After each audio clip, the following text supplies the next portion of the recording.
The nursing home. One day, an old woman named Betsy Herbert was enjoying a cup of black coffee on her balcony. Betsy looked down from her balcony and saw the mailman, Mr. Jackson, delivering the day's mail. "Well, hello, Mr. Jackson, how are you?" Betsy called down. "Oh, hi, Mrs. Herbert, I'm doing well, thanks for asking." Mr. Jackson replied, "However, my wife isn't so well." He continued. Betsy frowned. "Well, that sucks, give her my condolences." Betsy replied. She waved goodbye to Mr. Jackson and went downstairs to collect her mail. See, Betsy lived in a senior living home and loved it. It was cozy, staff treated people well, and everything was just so peaceful there. Betsy was making her way back to her room when she heard the announcement for dinner.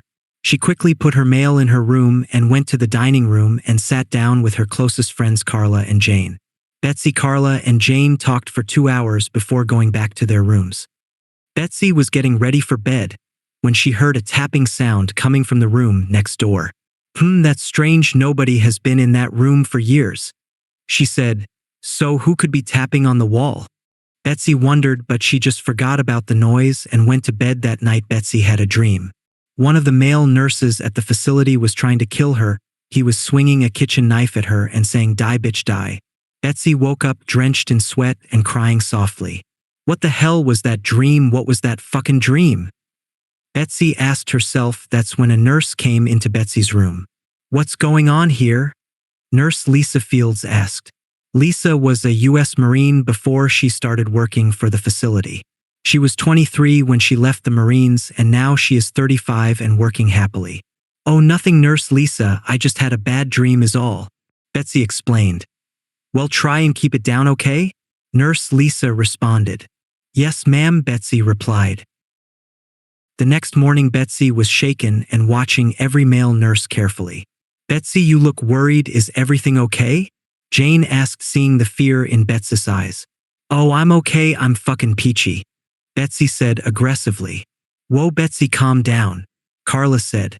That night, Betsy had another nightmare. She dreamed a man was entering her room, and when he reached Betsy's bed, she pulled out a steak knife she hid from the dinner that night and stabbed the man.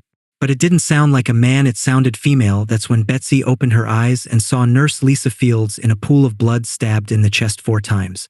"What have I done?" Betsy said. The next day, Lisa was taken to the hospital and the stabbing was dubbed an accident.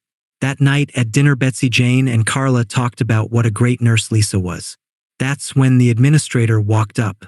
"Betsy, the hospital called. Lisa is doing okay, just be careful, okay? I don't want another mishap like that again." Betsy nodded and headed up to her room. That night, Betsy was having another dream, except she wasn't in control of her dream. In the dream, she walked to Carla's room with a pair of scissors and stabbed her in the chest 10 times. Then she made her way to Jane's room and killed her too. Then she went to 13 other residents' rooms and killed them all. Then she targeted a staff member. "Betsy, what are you doing?" "Betsy, Betsy." The next morning, Betsy woke up covered in blood. What happened last night?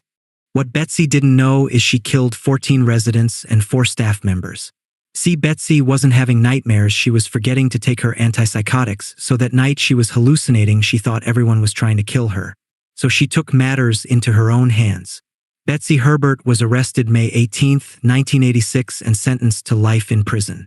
She died 3 years into her sentence. Some say if you enter the now abandoned Shady Rock Senior Living Facility, you can hear the screams of patients and Betsy Herbert's psychotic laugh.